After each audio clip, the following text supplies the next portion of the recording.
L'expérience Albert Wesker. Nom: inconnu. Nom de code: Albert Wesker lors de son entrée au projet Wesker. Al le pragmatique par l'assistante du docteur James Marcus.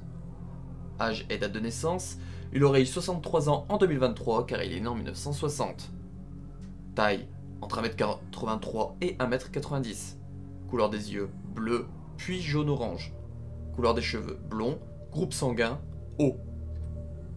Affiliation: étudiant au centre de formation Harclay de 1977 à juillet 1978.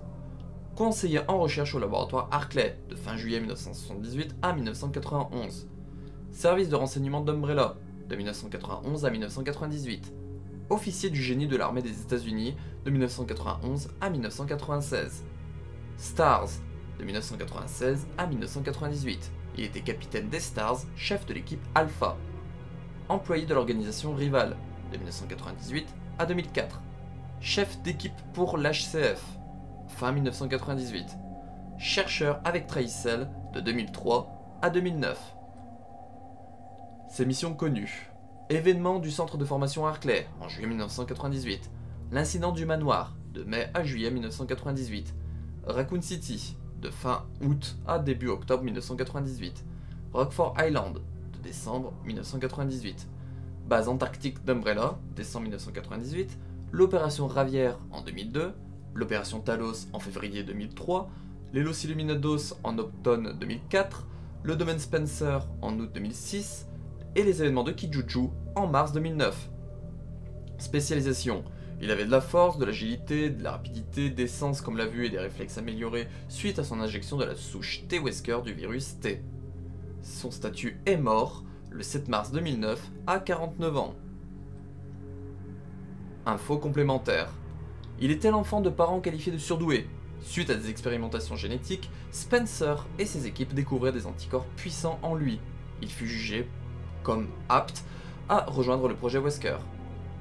Il se nommait sûrement Albert de base, Wesker étant le nom de famille donné à tous les enfants du projet Wesker. Il fut donc endoctriné par les idées que Spencer avait de son enfance jusqu'à l'âge adulte, comme tous les autres enfants Wesker. Il se mit jeune à porter des lunettes de soleil pour cacher ses émotions et se donner un air impassible pour éloigner les gens. Il agissait froidement et intelligemment. Il rejoignit le centre de formation Harclay en 1977, sous la direction du docteur James Marcus.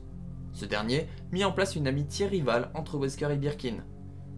Ils furent contactés par Spencer pour espionner Marcus quelque temps après. À la fermeture du centre de formation Harclay à l'été 1978, Wesker fut muté avec Birkin au laboratoire Harclay pour continuer les recherches sur le virus T, qu'ils avaient volé à James Marcus. En 1988, Spencer, craignant que Marcus devienne un problème, envoya une équipe de l'USS avec Albert Wesker et William Birkin au centre de formation. Ils tuèrent Marcus avant de se débarrasser de son corps et de ses expériences inintéressantes. William put s'approprier la création du virus T. Ils réussirent à obtenir le parasite NE-alpha d'un laboratoire européen la même année. Ils le testèrent sur Lisa Trevor. Il fusionna avec son ADN. C'est aussi vers cette période que Wesker se mit à douter des intentions de Spencer. Il demanda sa mutation au service de renseignement d'Umbrella. En 1991, ce poste lui permit notamment d'entrer dans l'armée américaine et de subir des entraînements, tout en servant de taupe pour Umbrella. Fin 1991, début 1992, il rencontra une femme venant d'Edonie et ils eurent une relation, avant qu'elle ne retournât dans son pays. Un enfant naquit de cette relation en 1992, Jake Muller, possédant les mêmes anticorps que son papa. En 1996, quand Raccoon City mit en place les Stars, grâce au plan Bright Raccoon 21, Albert Wesker fut placé en tant que capitaine de l'équipe Alpha devant Enrico Marini, Umbrella s'impliquant beaucoup dans la prospérité de la ville et ses choix. Lorsque l'incident du manoir se produisit en mai 1998, Wesker fut envoyé au début pour interdire toutes les communications entre le manoir et l'extérieur. Aux côtés de Birkin, en juillet, ils furent chargés avec une équipe de retourner au centre de formation Harclay et enquêter sur les click-tips express. Voyant la situation qui échappait à Umbrella, ils envisagèrent de quitter la firme. Les Stars furent demandés sur l'affaire. Umbrella demanda à Wesker de tester les équipes face aux créatures tournant autour et dans le manoir Harclay, mais aussi de récupérer des échantillons, la mission X-Day, ou Jour J. Il trafiqua l'hélicoptère des Bravos pour rendre injoignable l'équipe afin que les Alphas partent à leur recherche par la suite. Après le passage d'intrus dans le centre de formation Harkley, il s'y rendit avant qu'il n'explosât. Wesker croisa Sergei Vladimir et son tyran Ivan A. Il affronta ce dernier avant de fuir. Il manipula tous les Alphas pour qu'ils se rendent dans le manoir Harkley, mais surtout Barry Burton, le menaçant de s'en prendre à sa famille s'il n'obéissait pas. Son but étant d'atteindre les laboratoires pour voler des embryons, non pas pour Umbrella, mais pour l'organisation rivale. Il s'injecta la souche T-Wesker, que lui avait fourni Birkin, avant de réveiller le tyran T-002. Son but étant de se faire tuer afin que tout le monde le croie mort, et espérer que la souche du virus T fasse l'effet escompté, faire revivre un corps et l'améliorer sur tous les points.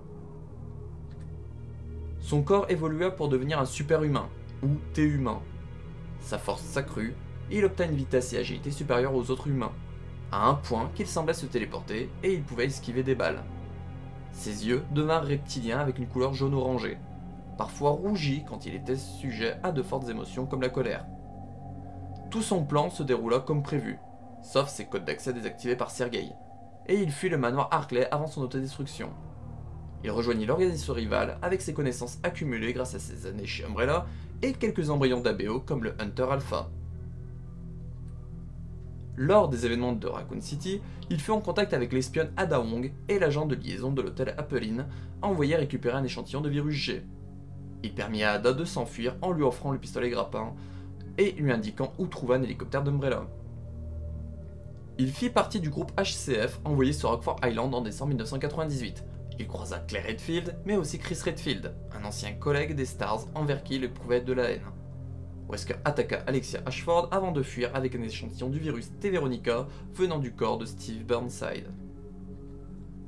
Suite à cette mission, et l'acquisition par l'organisation de nombreux virus comme le G et T. Veronica, Wesker monta dans l'organisation rivale. Il put vendre des ABO sur le marché noir, comme en 2002, à Javier Hidalgo dans la région d'Amparo. Des agents américains furent envoyés pour contrer les ABO vendus, et Jack Crowther fut blessé. Il traqua Wesker pour lui demander de l'aide quand il fut renvoyé. Wesker le prit comme agent sous ses ordres. En 2003, quand l'organisation eut vent de problèmes dans la région du Caucase, Wesker vit une opportunité pour attaquer le centre de recherche caucasien d'Umbrella. Il s'y rendit et s'y infiltra pour voler l'UMF-013. Il dut affronter les deux tyrans Ivan, puis Sergei Vladimir. Il croisa Chris et Jill Valentine. Il fournit des archives d'Umbrella au gouvernement américain afin de donner des preuves de l'implication d'Umbrella dans plusieurs incidents ou attaques. Le procès de Raccoon City se déroula et Umbrella fut jugé coupable et fit faillite. La même année, il entra en contact avec une généticienne travaillant pour Tricell, nommée Excella Guillonnet. Il se mit à l'utiliser en lui offrant des informations sur le projet Virus T afin de l'aider à monter au sein de Tricell. Elle développa une attirance pour lui, mais non réciproque. Il s'en servit pour avoir ce qu'il voulait d'elle. En 2004, il envoya Jack Crowther en Espagne pour voler un échantillon du parasite Las Plagas. Ada fut envoyé par la suite. Il ne savait pas que l'organisation voyait mal ses rendez-vous avec Excella, et Ada ne lui remet pas l'échantillon de Plagas. Il le récupéra sur le corps de Crowther. Il se mit sur le marché noir de vente d'ABO avec Excella Guillonnet.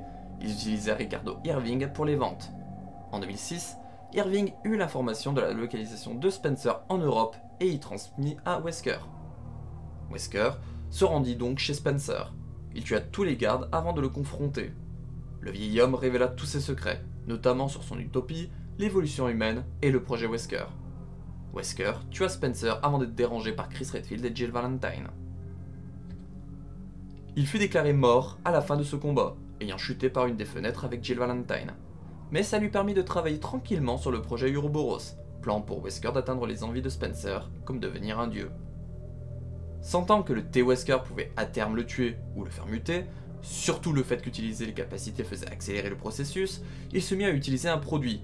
Le sérum PG67A-W lui permettait de garder le contrôle, mais dans un dosage précis. Le projet Uroboros avança jusqu'à sa fin en mars 2009. De nombreux cobayes et tests furent utilisés, notamment Jill, qui l'utilisa pour ses anticorps, mais ensuite comme garde du corps grâce au dispositif P30. Le BSA eut vent du projet et envoya des équipes. Chris vint et fit équipe avec Sheva Alomar. Wesker fit en sorte de les ralentir autant qu'il pouvait en sacrifiant certains de ses collaborateurs comme Ricardo Irving ou Excella Guionnet. Les deux agents du BSA ne le lâchèrent pas. Il tenta de les affronter, mais ils lui injectèrent plus de doses de PG-67A/W et donc Wesker commença à perdre les pédales. Il tenta de fuir dans le bombardier avec les missiles Uroboros, mais il se cracha. Il se contamina avec son virus Uroboros pour tenter de tuer Chris et Sheva.